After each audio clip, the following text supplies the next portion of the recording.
Incredible flavours, even better stories. One pour, 10 minutes. Aussie bourbon lovers sharing bourbon with Australia. I don't know what's funnier, your facial expressions or the pop of the bottle. What? I don't know what do you mean is funny about that. Here we go. This is a special one. Oh, this is a incredibly delightful one. Come on, tell good people. We're drinking a Stagg. Oh, I poured you so much. Oh, I'm so lucky.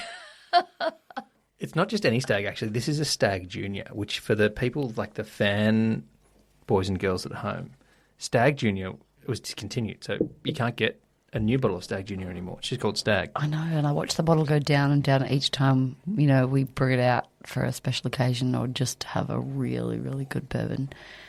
And it makes me a little bit sad how low the bottle is actually getting. Cheers. Cheers. Oh, that was quite a good cheers noise. Better than the cork pop. Can I... So I love Stagg. The other night, we were so lucky, a few weeks ago, really it was, to go to Goodwater in Melbourne, and Drew Mayville, who's the Master Blender at Buffalo Trace, whose job it is to make the Stagg, and he made this one, blended it up. He makes all of their good stuff. Him and his team of blenders do an amazing job. And if you like the way that Buffalo Trace has tasted for the last, say, 20 years, or Buffalo Trace products, or Sazerac products as well, it's bigger than that. Their goal is to make it even better. He's the one who's doing it, and they're doing some incredibly innovative things. I really like Stagg. I really do. Yep.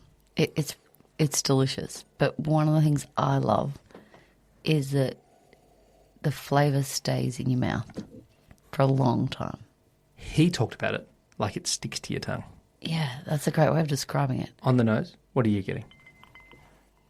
For me on this one, so this is... I can't remember the number for when it was released. It's 130 proof or 65%. So this is a really potent, very high alcohol.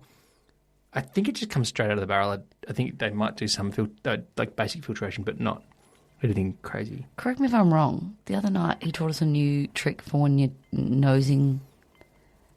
He said something, because I always nose it with your mouth open. That's what, when we were in Kentucky, everyone would say, nose it with your mouth open. But he said something along the lines of have your mouth, like, was it partly closed and then breathe in? This is and compelling then, content from you. Do you want me to tell you what he told you? Yeah, tell us. He said you can start with your mouth closed, but then open it and draw the air through.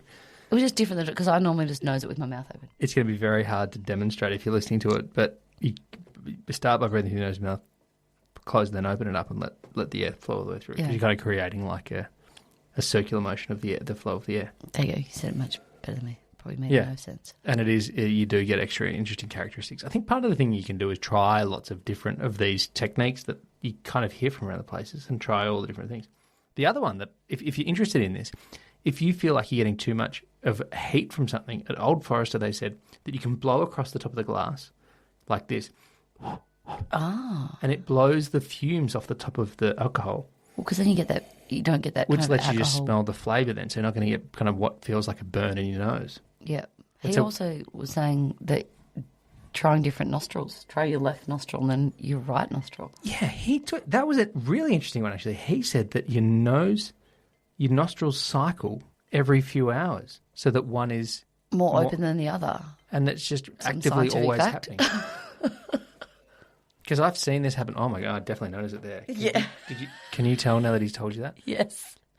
Now that he's said that, it's so obvious, but then you're like, you're kind of that weirdo that sits there and puts your bourbon from one side to the other. And actually that's quite interesting because now that the flavours I'm getting are different, I'm getting white, like I'm getting a vanilla ice cream.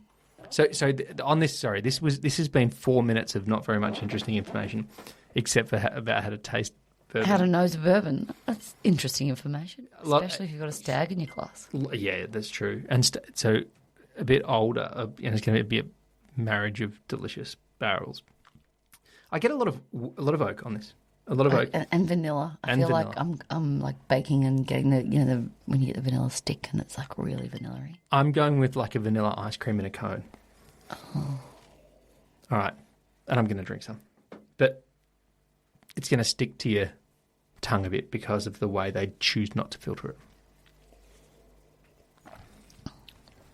it.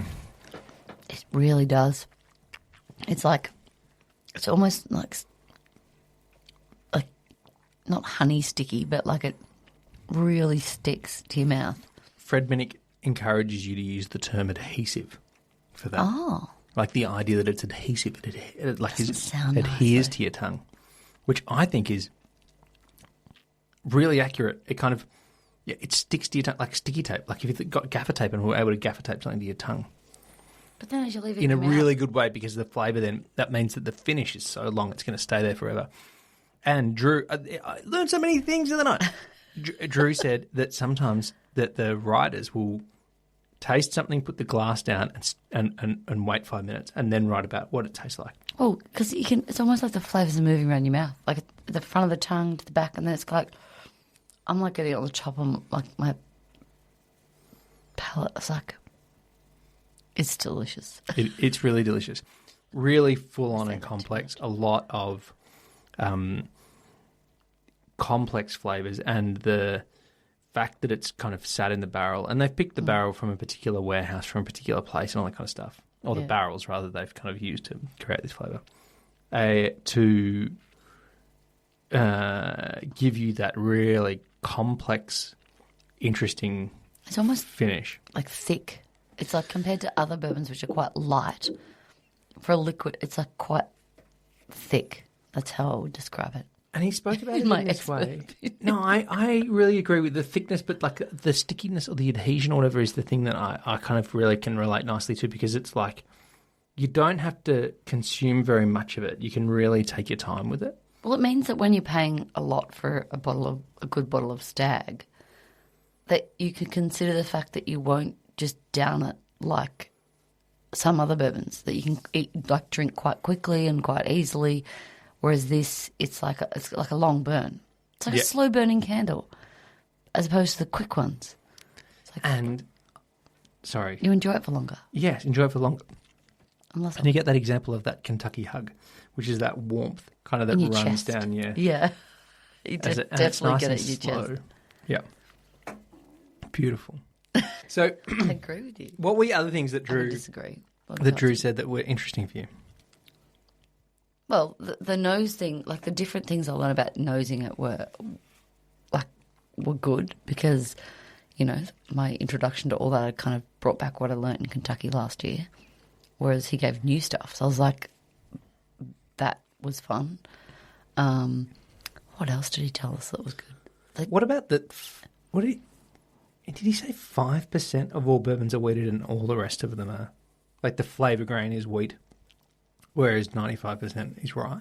Yeah, there was a small amount of wheated bourbon, which I actually am a wheated bourbon fan. I've discovered, like even in that tasting, it was the wheated ones that I like. Wellers, weren't they? Yeah.